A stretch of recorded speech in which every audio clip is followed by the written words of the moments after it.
నేర నియంత్రణ ప్రక్రియలో భారత్ మరో ముందడుగు వేసింది. కరడుగట్టిన నేరస్తులను పట్టిబంధించడానికి అంతర్జాతీయ సమన్వయ వేదికగా ఉన్న ఇంటర్పోల్తో అనుసంధానం చేయడం కోసం భారత్పోల్ను ఏర్పాటు చేసింది కేంద్ర హోంశాఖ. ఇంటర్పోల్లోని 196 భాగస్వామ్య దేశాల్లో భారత్ కూడా ఒకటి. దేశం దాటి వెళ్లిపోయిన ఆర్థిక నేరస్తులు, ఉగ్రవాదులను వెతకడంలో భారత్, ఇంటర్పోల్ మధ్య సవ్యమైన సంబంధాలు ఉన్నాయి. అయితే మన దేశంలోని డజన్ల కొద్ది విచారణ సంస్థలు, నిఘా విభాగాల మధ్య సమన్వయం కొరవడింది. కేంద్రం పరిధిలో పనిచేసే అత్యంత కీలకమైన 26 గూఢచార, నిఘా విభాగాల మధ్య కూడా చెప్పుకోదగిన రీతిలో సయోధ్య లేదు. ఈ సమన్వయ లేమి నేరస్తులను బంధించడంలో ఆటంకంగా మారింది. నిఘా విభాగాల మధ్య సమన్వయం చాలా అవసరమని, కేంద్రం తక్షణం స్పందించి అటువైపుగా చర్యలు తీసుకోవాలని కార్గిల్ రివ్యూ కమిటీ నివేదిక దశాబ్దాల క్రితమే చెప్పింది. రక్షణ రంగ వ్యూహకర్తగా ఉన్న కె సుబ్రహ్మణ్యం అనేక సందర్భాల్లో నిఘా విభాగాల మధ్య సంయమనం, సమన్వయం అవసరమన్నారు. అయితే గత ప్రభుత్వాలు సమన్వయ సాధన కోసం ఎలాంటి ఉమ్మడి వేదికను ఏర్పాటు చేయలేదు. 2014 తర్వాత ఉమ్మడి సమన్వయ వేదిక ఏర్పాటు ప్రయత్నాలు మొదలయ్యాయి. ఏర్పాటులో ఉన్న అనేక సాంకేతిక, చట్టపరమైన ఇబ్బందులను పరిష్కరించిన తర్వాత సిబిఐ ఆధ్వర్యంలో భారత్పోల్ ఏర్పడింది. భారత్పోల్ ఏర్పడిన వెంటనే భారత ప్రభుత్వం 3 కీలక అధికారులను ఇంటర్పోల్కు జత చేసింది. ఈ 3 అధికారుల్లో 2 ఫ్రాన్స్లోని ఇంటర్పోల్ ప్రధాన కార్యాలయంలో ఉంటే మరొకరు సింగపూర్ ఇంటర్పోల్ కార్యాలయంలో విధులు నిర్వహిస్తారు. ఈ 3 అధికారులు భారత్పోల్ నుంచి వచ్చే ప్రతి కీలక సమాచారాన్ని సభ్యదేశాల సమాచారంతో పోల్చి చూసి, గాలించి ఖండాంతరాల్లోని నిందితుల్ని వెతికి పట్టుకుంటారు. న్యాయపరమైన చిక్కుల్ని పరిష్కరించేందుకు కృషి చేస్తారు. నేరస్తుల అప్పగింతకు కావాల్సిన చర్యలు తీసుకుంటారు. అంతర్జాతీయ నేరస్తులను రప్పించడం కోసం ప్రయత్నాలు చేస్తారు. సిబిఐ అధికారులు గతంలో కూడా ఇంటర్పోల్ కార్యాలయంలో ఉన్నప్పటికీ తాత్కాలిక ప్రాతిపదికన మాత్రమే నియామకాలు జరిగేవి.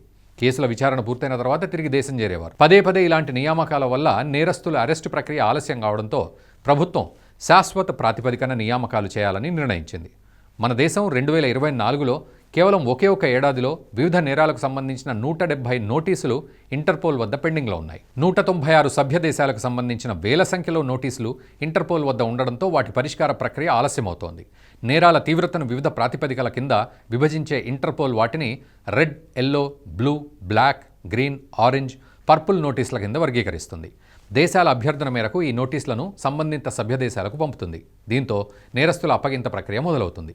సిబిఐ ఈ మొత్తం ప్రక్రియను పర్యవేక్షిస్తుంది. ఇంటర్పోల్కు సంబంధించిన అన్ని వ్యవహారాల విషయాల్లో సిబిఐకి మాత్రమే ప్రమేయం ఉంటుంది. 2023లో ఇంటర్పోల్ 100 రెడ్ కార్నర్ నోటీసులు జారీ చేసింది. దీంతో 29 మంది నేరస్తులు భారత జైళ్లకు చేరారు.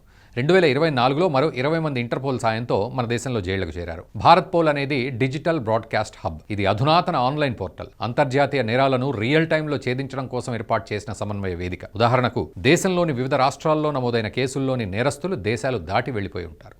వారిని వెతకడం, పట్టుకోవడం అనేది రాష్ట్రాల పరిధిలో ఉండదు. రాష్ట్రాల్లోని పోలీసులు వెతకాలంటే చాలా శ్రమ. గతంలో ఉమ్మడి ఆంధ్రప్రదేశ్ రాష్ట్రంలో నమోదైన కృషి బ్యాంక్ అవినీతి కేసులో ప్రధాన నేరస్తుడు కృషి వెంకటేశ్వరరావు దేశం దాటి వెళ్లిపోయాడు. అసలు ఏ దేశంలో ఉన్నది తెలియలేదు. ఒక దేశంలో ఉంటున్నట్టు చిరునామాను సృష్టించి మరో దేశంలో తల్లాచుకున్నాడు. పోలీసులు వెతకడంలో ఇబ్బంది పడ్డారు. రెడ్ కార్నర్ నోటీస్ జారీ చేసినా ఫలితం లేదు. దీంతో సుమారు 10 ఏళ్ల పాటు కేసు అలాగే ఉండిపోయింది. కోర్టు కేసును కొట్టివేసింది. ఆ తర్వాత వచ్చిన ఐపీఎస్ అధికారి, ప్రస్తుత Hyderabad police commissioner CV Anand కేసును తిరగదోడి ఏడాదిన్నర పాటు శ్రమించి దేశాల రాయబార కార్యాలయాలతో సమన్వయం చేసుకుని చిట్టచివరికి నిందితుడిని దేశానికి తరలించారు. న్యాయస్థానం శిక్ష కూడా విధించింది. అత్యంత హేయమైన నేరాలకు పాల్పడి ఖండాంతరాలకు పారిపోయిన వారిని బంధించడం చాలా చిక్కులున్నాయి. అందులో మన దేశంలోని అనేక రాష్ట్రాల్లో దారుణమైన నేరాలు చేసిన వారు ఇప్పటికీ బలాదూరుగా విదేశాల్లో ఉన్నారు. వీరిని పట్టుకోవడానికి సులభతరం చేయడం కోసమే కేంద్ర హోంశాఖ భారత్పోల్ ఏర్పాటు చేసింది. రాబోయే రోజుల్లో వివిధ రాష్ట్రాలకు సంబంధించిన విచారణ సంస్థలు, నిఘా విభాగాలు భారత్పోల్ ద్వారా గాలింపులు చేయొచ్చు. భారత్పోల్ను సిబిఐ ఎలా రూపొందించిందనేది చాలా ఆసక్తికరమైన అంశం. ఇంటర్పోల్కు సిబిఐ ఎన్సిబిగా వ్యవహరిస్తుంది. అంటే నేషనల్ సెంట్రల్ బ్యూరో అన్నమాట. ఇంటర్పోల్తో అనుసంధానం కోసం ఏర్పడిన ఓ విభాగం ఇది. ఎన్సిబి మాత్రమే ఇంటర్పోల్తో అన్ని సంప్రదింపులు చేస్తుంది. రాష్ట్రాల నుంచి సిబిఐ ద్వారా వచ్చిన దేశంలోని వివిధ రాష్ట్రాల కేసుల వివరాలు ఇంటర్పోల్కు పంపుతుంది. రాష్ట్రాల పోలీస్ శాఖ సిబిఐతో పాటు ఇంటర్పోల్ లైసన్ ఆఫీసర్స్, ఐఎల్ఓలను సంప్రదిస్తాయి. సిబిఐ ఉపశాఖ అయిన ఎన్సిబి ద్వారా వచ్చిన వివరాలను నోటీసులుగా జారీ చేస్తుంది ఇంటర్పోల్. ఇదంతా సంక్లిష్టమైన ప్రక్రియ మాత్రమే కాదు, సమయాభావం కూడా ఉంటుంది. ఈ సమస్యను పరిష్కరించేందుకు ప్రత్యామ్నాయం రూపొందించాలని కేంద్ర హోంశాఖ ఆదేశించింది. దీంతో గడిచిన కొన్నేళ్లుగా సిబిఐ అనేక నిపుణుల బృందాలను సమన్వయ వేదిక ఏర్పాటు చేసింది. వారితో వివిధ ప్రభుత్వ విభాగాల్లో ఉన్న వారిని ప్రత్యామ్నాయ నిర్మాణంలో భాగం చేసింది. ఎన్టీఆర్ఓగా ప్రసిద్ధమైన నేషనల్ టెక్నికల్ రీసెర్చ్ ఆర్గనైజేషన్తో పాటు కేంద్ర ఐటీ శాఖ ఇటీవల ఏర్పాటు చేసిన AI and emerging technologies group లాంటి శాఖల సహాయ సహకారంతో భారత్పోల్కు శ్రీకారం చుట్టింది. జాతీయ దర్యాప్తు సంస్థతో పాటు జాతీయ భద్రతా సలహాదారు అజిత్ దోవల్ లాంటి వారి పాత్ర కూడా ఈ భారత్ పోల్లో ఉందంటారు నిపుణులు. భారత్ పోల్ను సహాయంతో నేరస్తులకు వ్యతిరేకంగా రెడ్ నోటీసులు, డిఫ్యూజన్ నోటీసులు, ఇతర అవసరమైన ఇంటర్పోల్ నోటీసులు జారీ చేసే ప్రక్రియ వేగంగా, సరళంగా మారుతుంది. సిబిఐకి, అటుపైన ఎన్సీబీకి అభ్యర్థనలు పంపిన తర్వాత వాటిని ట్రాక్ చేయాలనుకుంటే సిబిఐకి మళ్ళీ ఈమెయిల్ లేదా ఫ్యాక్స్ పంపాలి. ఇది ప్రస్తుతం అమల్లో ఉన్న పద్ధతి. ఇప్పుడు రాష్ట్రాల పోలీస్ శాఖలు నేరుగా భారత్ పోల్ అభ్యర్థనను పంపొచ్చు. అంతేకాదు ట్రాక్ చేసే వీలు కూడా ఉంటుంది. వాటి పనితీరు ఎలా జరుగుతుందో తెలుసుకునే సౌలభ్యం కూడా ఉంటుంది. రాష్ట్రాల పోలీస్ శాఖలు భారత్ పోల్ ద్వారా అభ్యర్థనలు పంపగానే ఇంటర్పోల్ అంగీకరిస్తే నోటీసులు జారీ కావడం చకచకా జరిగిపోతుంది. అది రెడ్ కార్నర్ నోటీసా, ఎల్లో కార్నర్ నోటీసా అన్నది ఎన్సీబీ నిర్ధారిస్తుంది. అంటే వర్గీకరణ బాధ్యత, అర్హత ఎన్సీబీకి మాత్రమే ఉంటుంది. మొత్తంగా రాష్ట్రాల పోలీసులకు ఇంటర్పోల్తో నేరుగా సమన్వయం చేయడం సులభం. సిబిఐకి, ఎన్సీబీకి అదనపు తలనొప్పులు తొలగిపోతాయన్నమాట. సిబిఐ, ఎన్సీబీల పని ఒత్తిడి తగ్గించడం కూడా భారత్ పోల్ ఏర్పాటుకు ఒకానొక కారణం. భారత్ పోల్ పోర్టల్లో 5 విభాగాలు ఉంటాయి. అందులో unified platform, simplified request mechanism, rapid information dissemination, increase utilisation of Interpol notices, capacity building and training, ఇలా 5 ఫీచర్స్ రూపొందించారు. యూనిఫైడ్ ప్లాట్ఫామ్లో ప్రధానంగా అనుసంధానం ముఖ్యం.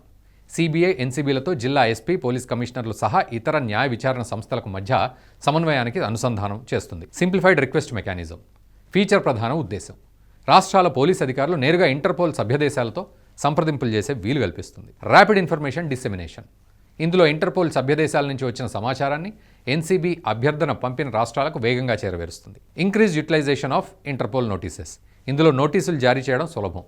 నేర విచారణ ప్రక్రియ ఏ స్థితిలో ఉందో రాష్ట్రాలు ట్రాక్ చేయొచ్చు.